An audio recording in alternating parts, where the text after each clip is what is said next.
Let's not sugarcoat it. You've been told your entire life that marriage is the pinnacle of success for a man, that once you find the one, your life will become complete, peaceful, meaningful, full of love. But here's the brutal truth most men discover too late. Marriage is a game where the rules are rigged, the reward is vague, and the consequences are life-altering. This isn't about fear. This isn't about bitterness. It's about the facts, and the facts are screaming. Men are waking up in droves, realizing they were sold a dream that leads to a nightmare. They're watching their fathers, brothers, and friends lose everything. Their homes, their kids, their dignity, for a contract they were told would bring them happiness. And yet, the pressure to marry is still everywhere. Your parents want you to settle down. Your friends tease you about being single. Your girlfriend's biological clock is ticking. And society? Society tells you you're immature, selfish, or emotionally stunted if you refuse to sign up for the most legally and emotionally dangerous commitment a man can make. So today, we're cutting through the noise. You're about to hear the 7 brutally honest reasons why no man should ever get married in today's world, not unless he has a death wish for his freedom, finances, and peace of mind. Let's start with the first, and perhaps the most obvious. Reason number 2. Marriage kills sexual desire, and she controls the switch. You were sold the idea that once you get married, you'll have regular, passionate, committed sex with someone who loves you. What they didn't tell you is this: marriage is where desire goes to die. Look around. Ask married men, the honest ones. They'll tell you, after a few years, the sex becomes rare, mechanical, or disappears altogether. It becomes a reward, a bargaining chip, or worse, a weapon. I'm not in the mood. You didn't do the dishes. You've been distant lately. You're pressuring me. It's not just about sex, you know. And there you are, feeling guilty for wanting something that used to be mutual, now treated like an inconvenience. The same woman who once couldn't keep her hands off you now turns away the moment you touch her. And somehow, you're the bad guy for noticing. But here's the sick twist. You can't look elsewhere. You can't complain. You can't even talk about it without being labeled obsessed, selfish, or toxic. You are expected to be sexually faithful to someone who has stopped showing you sexual interest while still paying the bills, being emotionally available, and doing your husband duties without complaint. That's not intimacy. That's starvation with a guilt trip, and it happens slowly. You go from lovers to roommates to distant co-parents to strangers in the same house, and you lie to yourself. It's just a phase. She's tired. We've got kids now. Things will get better. They won't, because once she's no longer trying to earn your commitment, the effort dies. She already has the house, the ring, the security, the social clout. There's no incentive left to keep desire alive because she knows you can't leave without losing everything. You're stuck. And when that dynamic sets in, the resentment begins. Yours for being neglected, hers for feeling obligated, and both of you trapped in a dynamic that no one warned you about. Reason number 3, the loss of freedom and autonomy. You thought marriage would be about partnership. What you didn't expect was surveillance and management. Suddenly, your decisions are no longer yours. Where you go, who you see, what time you get home, how you spend your money, even what hobbies you're allowed to have. You laugh, but it's true. You become subject to approval for everything. And if you resist, it's a fight, a guilt trip, emotional warfare. Why do you need to see your friends so much? Do we really need another motorcycle part? You spend too much time in the garage. Why are you always on your phone? Everything is questioned. Everything is monitored. Everything is emotionally policed. You're no longer living your life. You're managing hers. This isn't about being irresponsible. It's about having your own mind, space, rhythm, without being penalized for it. But in marriage, that independence is viewed as selfishness. You stop doing what makes you feel alive just to keep the peace. And slowly but surely, you become someone else.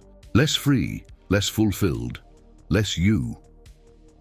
Reason number 4. Marriage castrates your masculine identity and authority. Here's something no one wants to admit out loud. Modern marriage is designed to remove the man from his position of leadership and punish him if he tries to reclaim it. You go into it thinking you're the man of the house. What you slowly become is the help. Because modern culture tells women they are partners, but trains them to act as supervisors, and you, as the man, you become the employee. Did you take out the trash? Don't talk to the kids like that. We're not doing that in my house. I already decided, just go with it. You know what's worse than being ignored?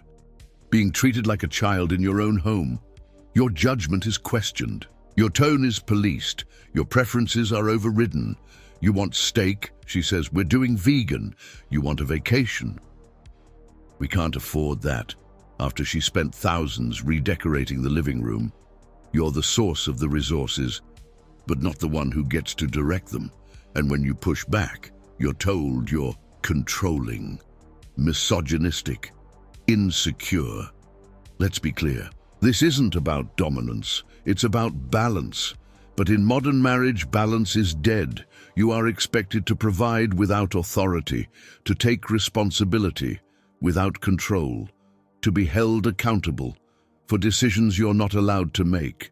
That is psychological slavery, and it doesn't stop at home.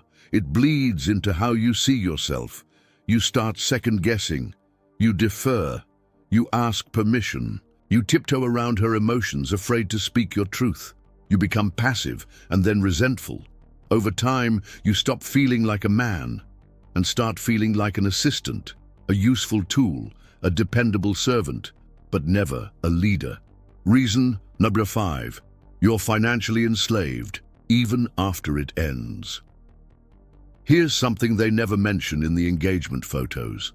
Marriage can become a lifelong financial sentence, even after it's over. If your marriage fails, and statistically it probably will, the cost doesn't end with the divorce. That's just the beginning. You may end up paying alimony, child support, attorney fees, medical coverage, education costs, half your retirement, and sometimes her legal costs too. Even if she cheated, even if she left, even if she never worked a day during the marriage. You don't get a discount for loyalty. You don't get credit for being a good man. You don't get protection for being the provider. You just get a bill. And if you can't pay, the system comes after you, hard. They'll suspend your license, freeze your accounts, threaten jail time, all in the name of supporting your family. But they don't care about you. They care about enforcement. Meanwhile, she can move on, start over, new boyfriend, new car, new house, all subsidized by you, the man who thought he was building a future. Reason number 6, your emotional vulnerability will be used against you. Let's talk about the emotional toll, because this is where most men break and no one sees it coming. You've heard it all your life. Open up. Be vulnerable. Share your feelings. Let her in. So you do. You tell her about your childhood wounds, your fears, your insecurities, your trauma, your exhaustion. You show her the real you, raw, unfiltered, bleeding. And at first she says all the right things. I love how honest you are. I feel so close to you. I'm here for you no matter what. But what happens later? When the arguments come, when life gets hard, when attraction fades, she uses those confessions as ammunition. You're always so weak. You can't handle pressure. You're emotionally unstable. You sound just like your father. The same man she once admired becomes the man she despises. Because deep down, and this is the part nobody says, most women do not respect a man who bleeds too often. They crave strength, certainty, confidence, not because they're evil, but because they're wired that way. and modern marriage sets men up for a trap. If you open up, you risk losing her respect. If you stay stoic, you're emotionally unavailable. Either way, you lose. This leads to emotional paralysis. Men walking on eggshells, suppressing what they feel, afraid to explode but terrified to collapse. Dead inside but smiling outside. It's not mental health, it's silent emotional suicide. Reason number 7, you don't need marriage to build a fulfilling life. This one flips the script, because what if you didn't need marriage at all? What if the entire foundation is a lie? What if everything they told you, that marriage brings stability, legacy, happiness, is just cultural inertia? An outdated system still being forced onto a generation that doesn't need it anymore. Because here's the truth they don't want you to see. You can build an incredible life as a single man. You can have peace. You can have purpose. You can build wealth. You can date on your terms. You can travel, create, lead, grow. You can be surrounded by friends, community, lovers without ever signing away your autonomy. You can be emotionally available without being legally trapped. You can have children without forfeiting your rights. You can build a future without gambling half your net worth on someone else's whim. You don't need marriage. Marriage needs you. It needs your money, your time, your validation, your submission. And once you realize that, the spell is broken. You're no longer the desperate groom begging for approval. You're the man who knows his value and protects it fiercely. You're no longer chasing an outdated institution. You're designing your own damn blueprint. You've heard the reasons, not theories, not complaints, reality. Reason number 1. The divorce system is a financial ambush that destroys men's lives. Reason number 2. Your sex life dies and desire turns into manipulation. Reason number 3. Your freedom vanishes and your autonomy is policed. Reason number 4.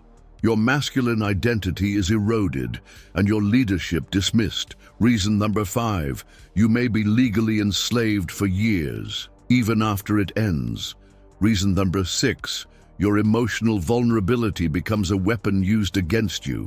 Reason number 7. You don't need marriage to live fully, freely, and powerfully. Now ask yourself, does that sound like love or like a trap? This isn't about hating women. It's not about isolation.